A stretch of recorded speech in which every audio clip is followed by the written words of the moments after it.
I'd like to bring to the stage Anne Marie Bola. Good evening, everyone. First of all, I want to say thank you all so much for being here. There's so many places that you could be tonight, but you are here, and that's what matters. What I wanted to start off with is what if I told you that your energy, emotions, habits, and past experiences are shaping your reality right now?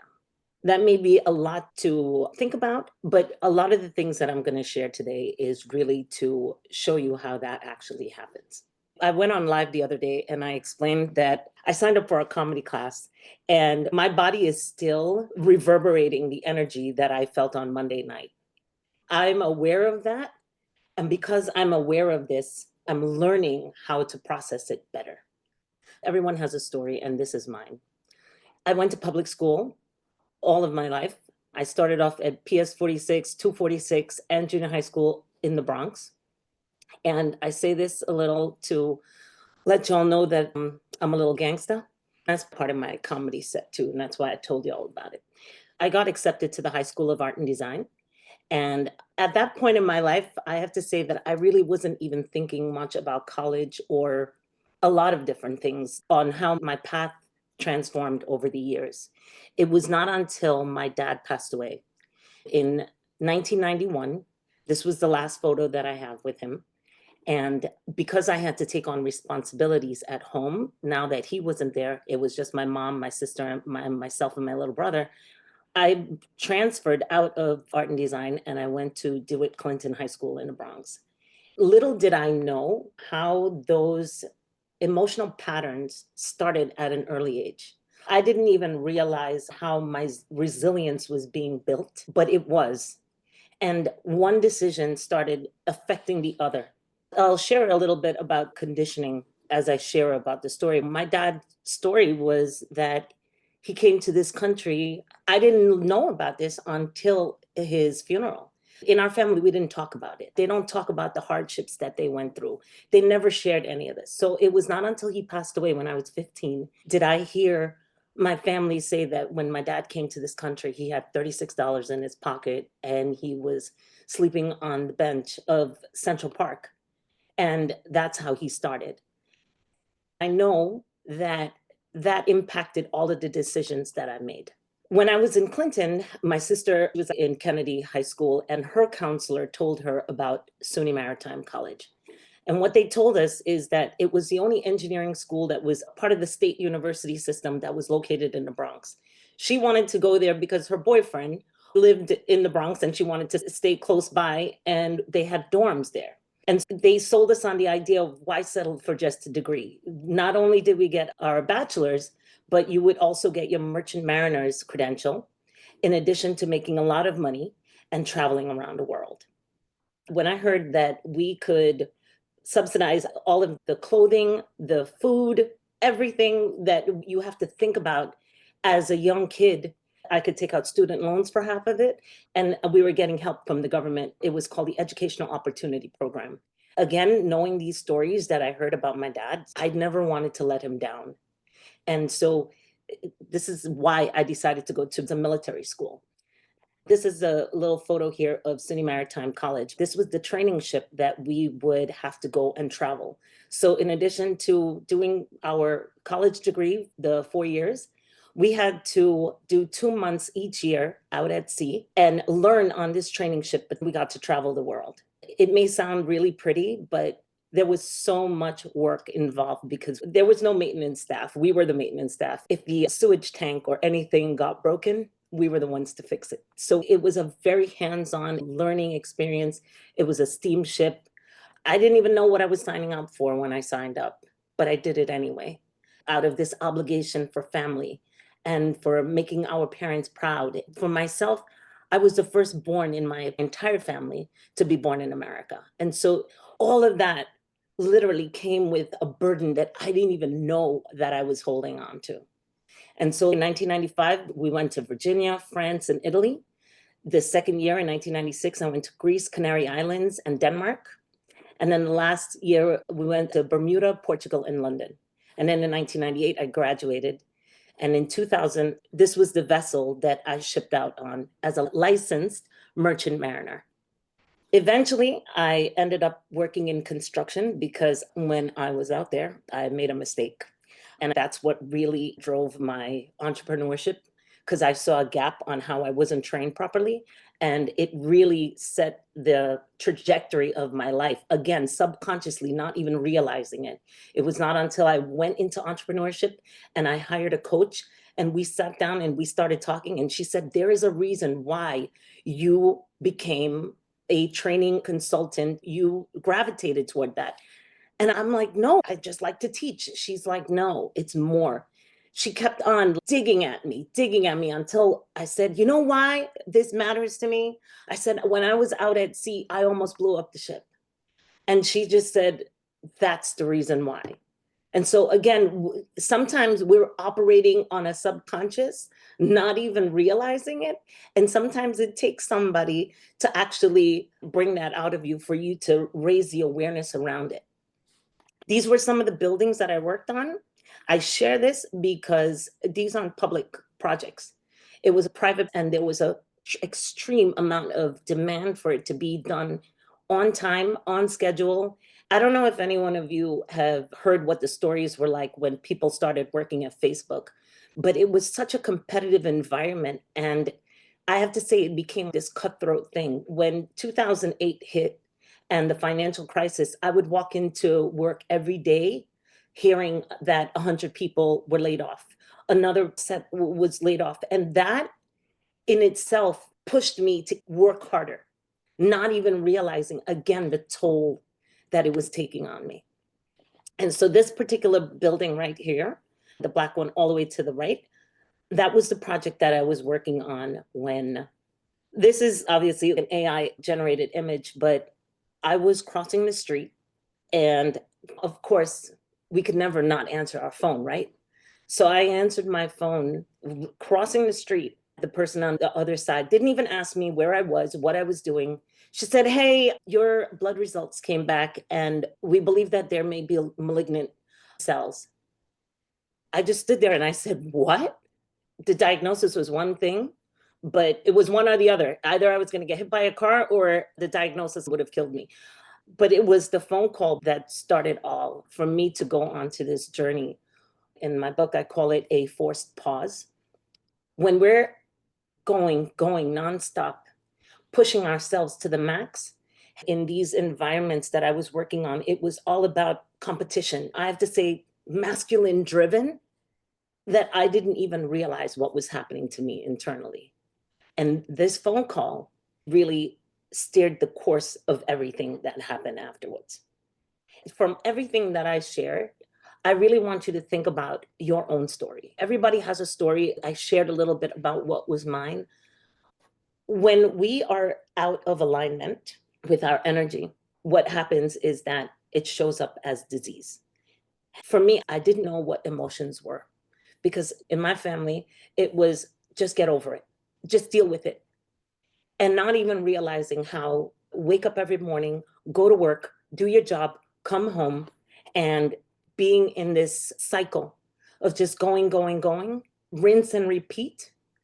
We don't realize how that affects our body. It's the conditioning that we have. Again, the stories that I had family members saying, now that your dad has passed away, make sure you don't bring shame to the family and get pregnant.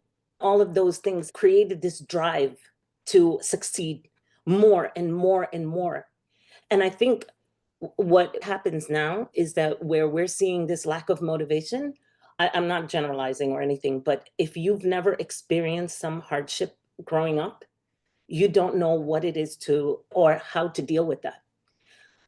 There's a pro and con. I'm sharing what happened in my situation where I had so much of it that I never even learned how to process it. And now you have it on the other extreme where people have never learned it and they're now being hit with it for the first time and they don't know how to deal with it.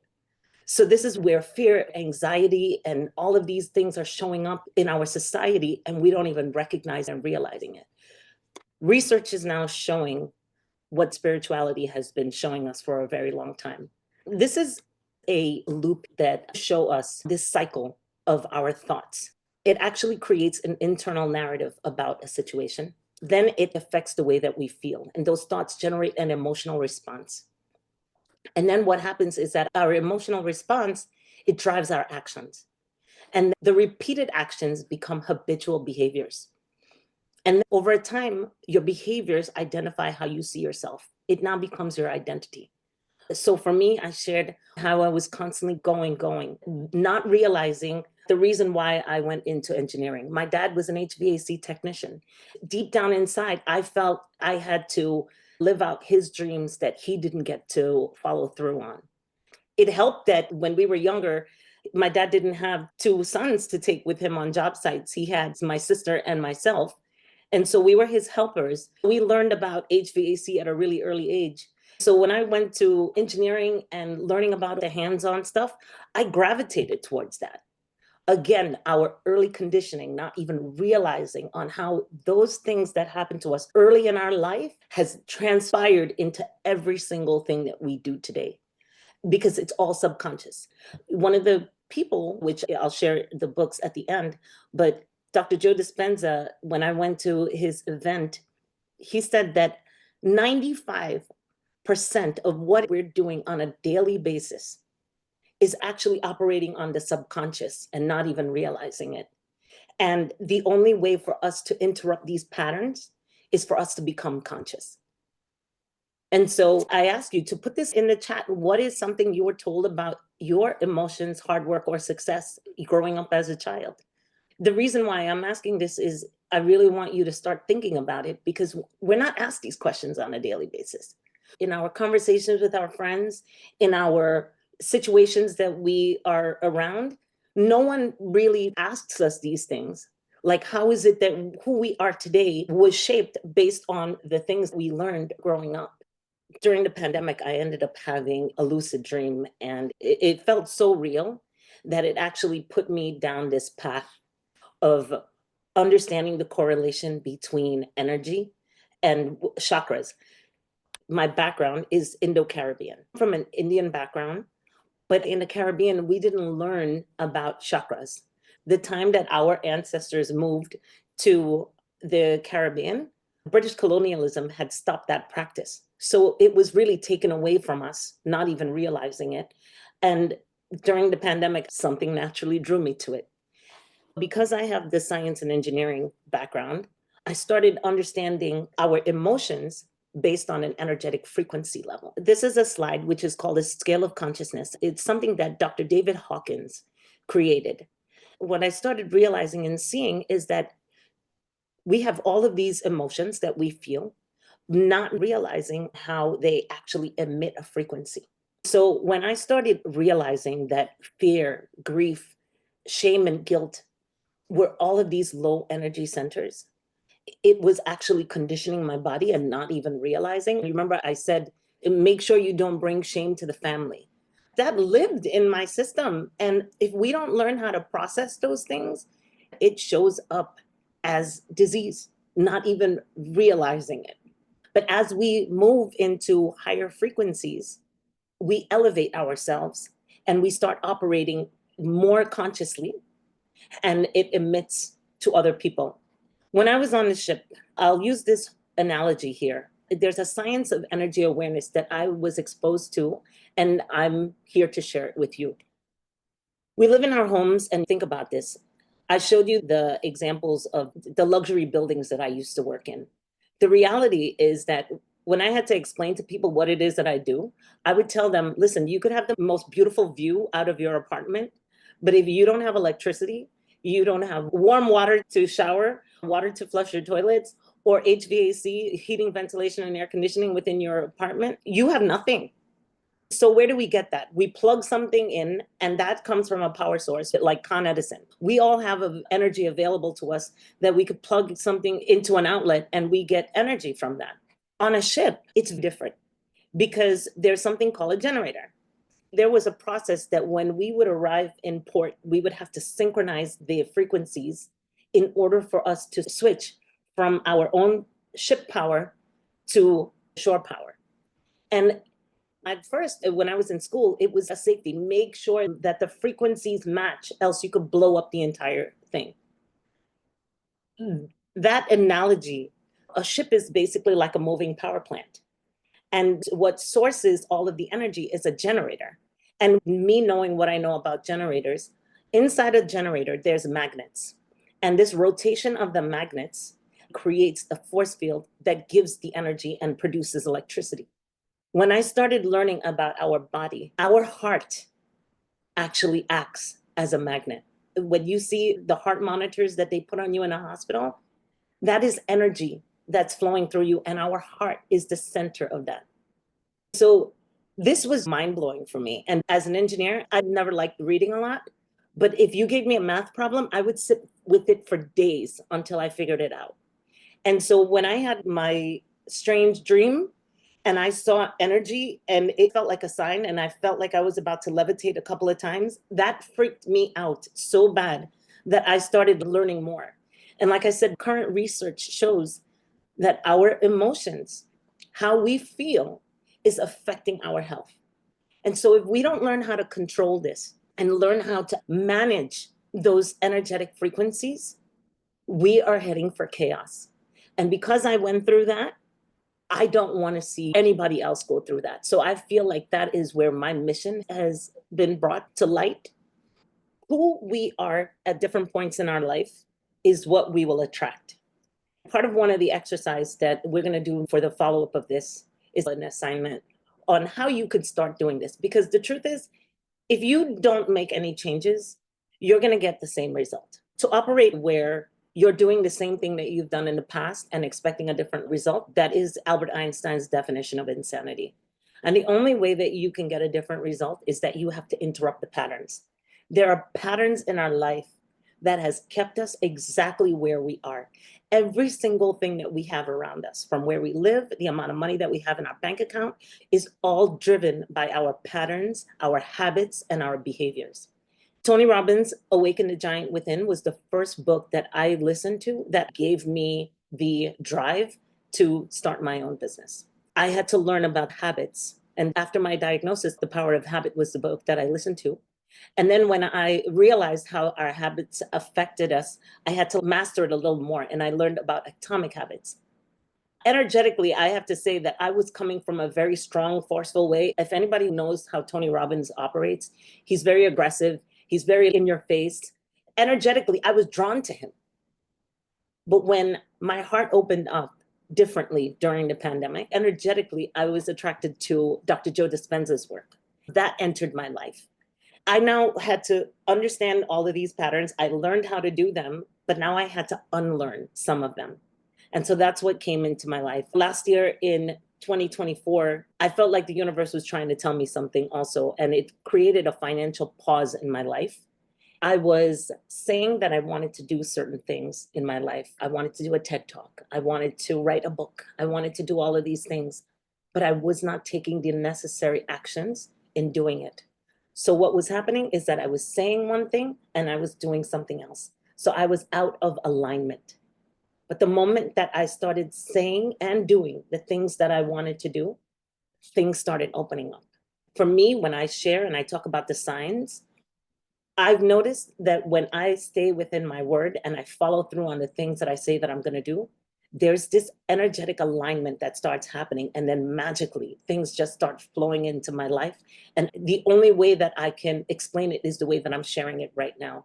To know that there is electronic devices on very low scales or high scales that can monitor our energy, and to see how that correlated with the chakras. Oh my gosh, spirituality has been there all along, but we've ignored it and not even realizing it. And then, I talk about Newtonian physics and quantum physics. One is where it's a very practical way of thinking, and one is instantaneous and it happens like that. And the reality is that when we think too pragmatically and we don't introduce this level of creativity, that too creates a misalignment. When we learn how to incorporate both into one, I call it miracles. Why I created this book, Engineered Miracles, there is a formula on how we can actually create miracles in our life. Once we understand our energetic patterns, we understand where it's coming from, we now understand what it is that we need to do to move forward. So share your reflections in the chat, but at this point, I want to open it up for questions. While Sawadi takes a moment to look over the chats, I just want to say, Emery, I think this was a beautiful opportunity to really raise awareness. We're constantly trying to think positive, but yet our frequencies are off, and we don't even realize it after time. And sometimes those low frequencies, we're constantly working in that autopilot, working from a place of the past, and that becomes your motor. You're not so aware of it. And it's not until we start raising more awareness of what drives our behaviors, our patterns, our habits. I see and hear your storyline, and I'm so glad that you shared it, because I see that autopilot running and all those expectations that you have to meet, especially as a woman in this field. Wow. So we do have a few questions, Dr. Eve. A comment from Jessica. You seem as if you're thriving, and this is an incredible talk so far. Thank you. I hope you are healthy now. I'll just address that. The way that it started, I went running one morning and I came home and I noticed a lump. And that is when I went to go get it checked out. Fortunately, I found it at a very early stage and it didn't hit my lymph nodes. And I decided not to do chemo or radiation. I remember reading when I was diagnosed, I read a blog and this woman said that cancer was the best thing that happened to her. When you're in it, that's not what you want to hear. I was in my anger state at that point. What the heck is wrong with this woman? What does she mean that this is the best thing that could have ever happened? And I have to say, it's only now because I made a commitment to myself that I changed my diet, I changed all of these other things. But the universe was like, no, it's not just that. It is your emotions. It's the way that you held on to resentment. It was all of these things running in your subconscious is not even realizing it. And so it was this commitment that I had where I was not going to do chemo or radiation. I was adamant about that. I just had to share that. Yeah, the universe knocked and you listen. Actually, it hit you over the head with a bat. And in fact, the next question, you answered that. What is one miracle you engineered in your life that really impacted you and changed the direction of your life? You just share that with us. Is there something that measures our frequency? I am so glad that that question actually came up because on the next slide, that is what we're going to be sharing and showing next week, because there are monitors that I've been using. So I use biofeedback, and there is something where we can learn how to get our heart and brain into coherence. I'll potentially do a live demonstration. These are my readings from the device that I used, where I got myself extremely angry and I started thinking about situations that would get me mad. If you notice what I requested for next week and what you can do between now and next week, I want you to recognize those patterns on when it is that you are feeling frustration, irritation, impatience, or worry. And what we will see is how that actually shows up on a biofeedback device versus when we are in those higher frequencies with appreciation, calm, and patience. What we see energetically on the biofeedback devices, what you will see, it has a smooth rhythmic pattern that happens. So again, this was to share some of the conditioning that I know affected me. I want you to not just hear my story, but to see how your story shows up for yourself. What are some of the things that trigger you? Like what gets you really pissed off? What are the things that make you happy? I use a framework in my book and it's called Align. It starts off with awareness, letting go, intention, growth, and new reality. It follows in that same order. If we are not aware of certain things, how can we let it go? So there is a level of awareness that you must have in order for you to let things go. And it's only when you let things go and release the things that are not serving you, can you make room for something more? And that's where intention comes in. And then once you have the intention and you start working in alignment with what it is that you say you're going to do and you're going to do it, then growth naturally starts happening. Then and only then will you get a new reality for your life. I just want to say one thing. This session and the next session are actually 45-minute sessions. For those of you who are just joining us for the first time, we usually operate on a half-hour schedule, and sometimes we run over a few minutes. But because of the nature of Anne-Marie's information, we knew it had to be 45 minutes. Let me just read Shanoa's question, and I would. A powerful question. Yes. How do I try and ignore the negative thoughts when I'm going through a depressive episode? Yeah, all being there. What's interesting is that there's something called the hero's journey. And I really started thinking about this when the analogy was brought to my attention when I was watching Tony Robbins the other day. He used the analogy, and I'm going to share this and hopefully it resonates. Right? Think about the Wizard of Oz. In the Wizard of Oz, there is a cycle and a pattern that happens. I'll use the example. When the cancer situation happened, it was something that jolted me. It took me out of my comfort zone. It had to interrupt the pattern. So that was my depressive moment. I went through all of the stages of grief and everything that came along with it. And when you're going through it, you don't think that there is light on the other side, but just know that there is, because everything, like the heart monitor that we see here, it goes through cycles. We have the high moments and we have the low moments. If you think about the heart monitor analogy, what does a flat line represent? It represents death. And if we understand it and know that we will have those high moments and we will have those low moments, understanding that the higher the level of excitement that we feel, we actually experience those same levels or height in these patterns on a lower level too.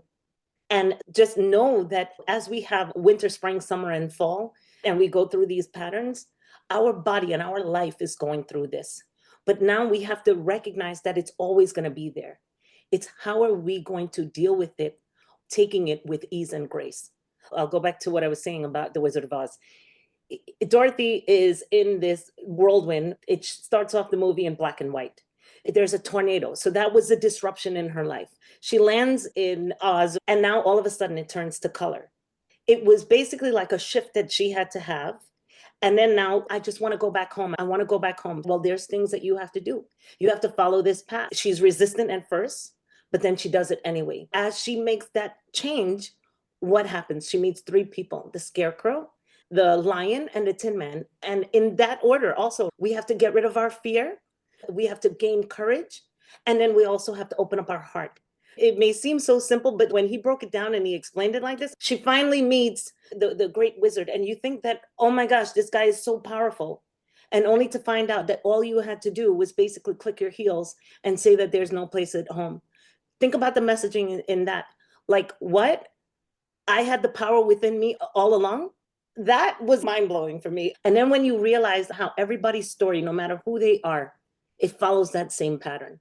We go through these trials and tribulations because the truth is, if everything was going great all the time, we would not have a reason to wake up. This is a part of life. I am a person who believes in reincarnation and our past lives. We don't know what happened in a previous life that has us here today and has us going through all of these trials and tribulations. But when we can learn how to accept it and say, you know what, these are the cards that I've been given. I can't ask to be redealt a new hand. I just got to play with what I got, and I'm going to play to win. So before we go to the next question, I just want to go back a minute, and people really resonated with the conditioning you mentioned earlier. Some of the comments were, gotta work hard to make it in life, to not give up and be patient, and that Rome wasn't built in a day, the Caribbean African-American ethic of hard work. I was told I had to work 3 times as hard as white folks because I was Black, had a disability, and was a woman. What a load, so much pressure. Oh boy. I was told that I could succeed as long as I tried. Gotta keep up the grind. You have to work hard to survive. We were told to aim high, and we did. Workaholism, no resting until bedtime, was my conditioning as a child. Don't bring shame. Definitely stay away from boys. Always had to have a clean kitchen. Don't go to bed with dirty dishes in the sink. Dirty stove, maybe a bit OCD. So those are some of the comments. I definitely want to address that because we don't even realize how British colonialism, what the Blacks and Indians endured based on what we had in the Caribbean. So we had a different set of conditioning. So there was slavery in America, but there was a different type of slavery in the Caribbean. And not even realizing we pride ourselves on work. Like nobody can outwork us. Do you know who we are? We don't even realize how that conditioning affects our health. That when we're seeing all of our family members drop dead and we don't know why, it's all of these things that they never learned how to process. For me, it was, listen, if it's not broken, don't fix it. Get over it. I didn't even know what it was to feel emotions. I didn't even know what emotions were.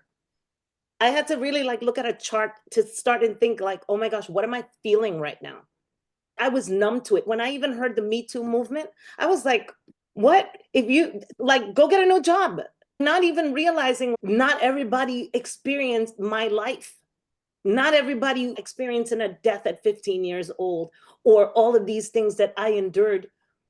We don't realize how that stuff shapes who we are today. And it's so important to just really be aware of it.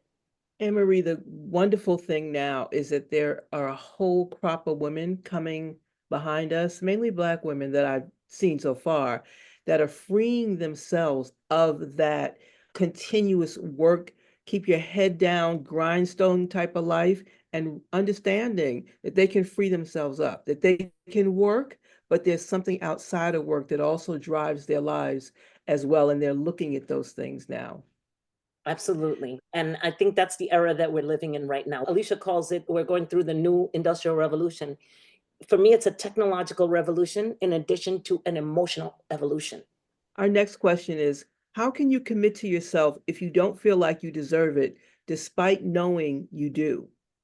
Next week, we're really going to get into that. There is a reason why I'm putting everyone through this process. The assignment between now and next week, it really is to journal the things that are triggering you, meaning like where you lose your stuff. What is the self-talk that you're having? What are the negative feelings that you're having about yourself? Do this for a week. Write it down. I actually have somebody on the call right now who I coached in my program. I was on the phone with her yesterday and I told her, I don't want to hear it. I said, show up on the call tomorrow and I want to hear it then. But understanding your triggers and excitements and journal how it feels in your body, that is the first step that we're going to go into next week. Stacy, our resident yogisha, has put in the chat, she is breathing with us because this is a topic to be breathed through. Somebody just said, as also Stacy, she said that, and occur as a lot, and that's not ours. We take on other people's ish and internalize it. It's programming. Yeah, it is. It is.